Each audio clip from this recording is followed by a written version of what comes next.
In the summer of 1947, a British lawyer who had never set foot in India was given 5 weeks to draw a border through it. He warned that 5 weeks was not enough. He drew it anyway. One of his last decisions was a small district in the Punjab called Gurdaspur. On paper, it was a footnote, a Muslim-majority district that, by the logic of partition, should have gone to Pakistan. He gave it to India. That decision handed India its only road into the mountains of Jammu and Kashmir. And that road would carry, over the next 79 years, 4 wars, 2 nuclear weapons programs, and a line of control that tens of thousands of people have died trying to move. This is the story of the most dangerous border on Earth, and how a footnote drew it. When the British left in 1947, they did not leave behind 2 countries. They left behind 2 countries and roughly 560 princely states, semi-independent kingdoms that had to choose which nation to join.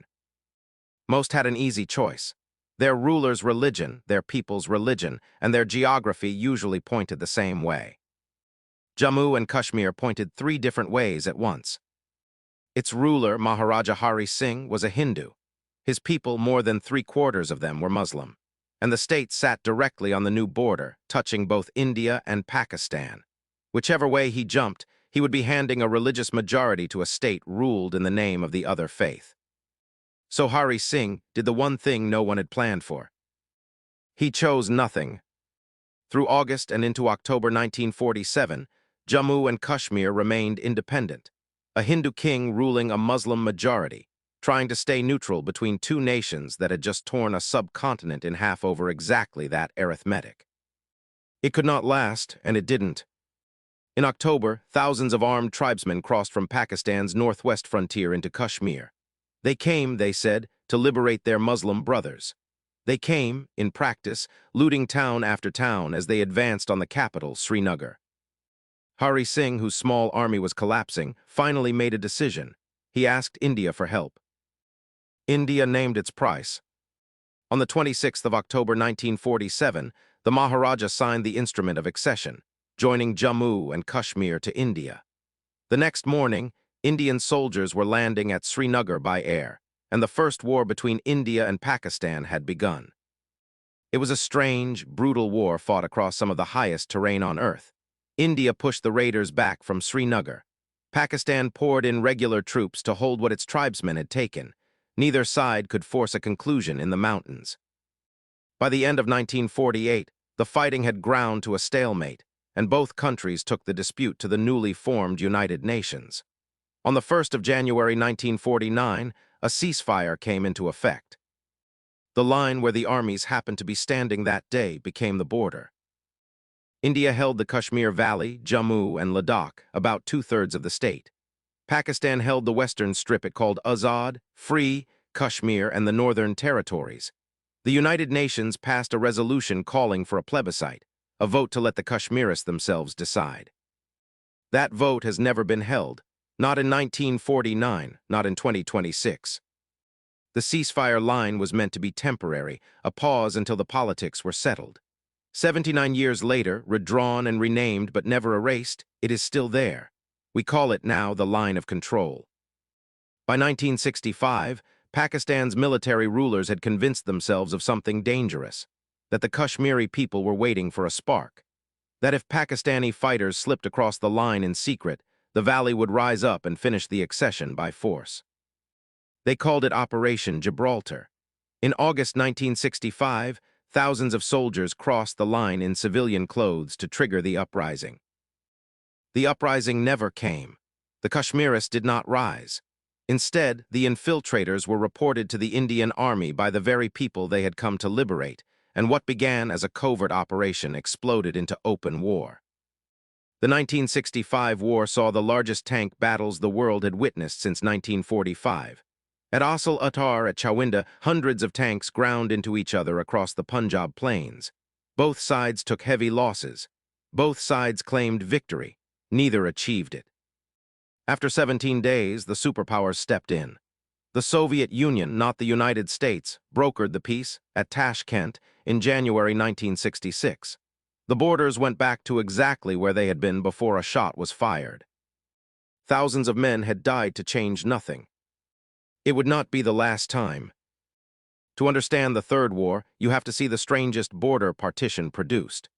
Jinnah's Pakistan had been built in two pieces, West Pakistan and East Pakistan, separated by 1,000 miles of hostile India, united only by a shared religion. The two wings had almost nothing else in common. The East was Bengali, poorer, more populous, and ruled, it felt, like a colony by the West. In the 1970 election, the Bengali party swept the vote and by rights should have formed the government of all Pakistan. The West refused to let them. In March 1971, the Pakistani army launched a crackdown on the East that turned into one of the worst atrocities of the 20th century. Estimates of the dead range from 300,000 to 3 million. 10 million refugees flooded across the border into India. India, facing 10 million refugees and an opportunity it would not waste, intervened in December. The war lasted 13 days. On the 16th of December 1971, the Pakistani army in the east surrendered 93,000 men, the largest military surrender since the Second World War.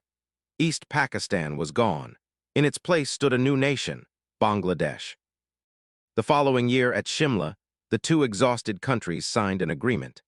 The old ceasefire line in Kashmir was renamed the Line of Control, and both sides promised to settle their disputes peacefully and bilaterally forever. The borders of 1947 had now produced 3 wars and torn one of the two countries clean in half. And the most dangerous chapter had not even started. In 1974, India detonated a nuclear device in the Rajasthan desert. It called the test, with grim irony, Smiling Buddha. Pakistan's response was total. Its prime minister said his people would eat grass if they had to, but they would have a bomb of their own. For 24 years, that ambition stayed underground. Then, in May 1998, India tested again, 5 devices in 3 days, and within weeks, Pakistan answered from the mountains of Kargil. For the first time, the most contested border on Earth ran between 2 declared nuclear powers. The arithmetic of Kashmir had changed completely. Every future crisis now carried, somewhere behind it, the shadow of a weapon that could kill millions in an afternoon. The world assumed that this, the bomb, would finally make the two countries careful. 1 year later, they went to war again. In the winter of early 1999, Pakistani soldiers and fighters crossed the line of control high in the Kargil sector and dug into the peaks the Indian army abandoned each year to the snow. When the snow melted, India discovered them looking down on the only highway linking Srinagar to Ladakh. What followed was some of the hardest fighting of any of the 4 wars, soldiers climbing sheer mountain faces, in thin air, into entrenched machine gun positions above them. India took its peaks back 1 ridge at a time, at a terrible cost. But the truly frightening part of Kargil happened away from the mountains. This was the first war ever fought between 2 nuclear-armed states, and the world held its breath. Under intense American pressure, Pakistan's prime minister flew to Washington and agreed to withdraw. The line went back to where it had been. Again. For the 4th time, thousands had died, and the border of 1947 had not moved an inch. 4 wars, 4 returns to the same line. And still no resolution, only a pause until the next one. There is one more thread running out of 1947, and it may be the most dangerous of them all. Because the border did not just divide land, it divided rivers. Pakistan is one of the most water-dependent countries on Earth. The Indus and its tributaries feed the largest single irrigation network in the world, and around 9/10 of everything Pakistan grows. Most of that water rises in India, much of it in Kashmir, and flows first through the plains of Punjab, Pakistan's breadbasket. It is Punjab's water that grows the cotton that becomes textiles, and textiles are around 60% of everything Pakistan sells to the world. So the chain is short and brutal. The rivers feed the fields feed the factories earn the foreign currency. Whoever controls the Kashmiri highlands has a hand on the taps of a nation of 240 million people.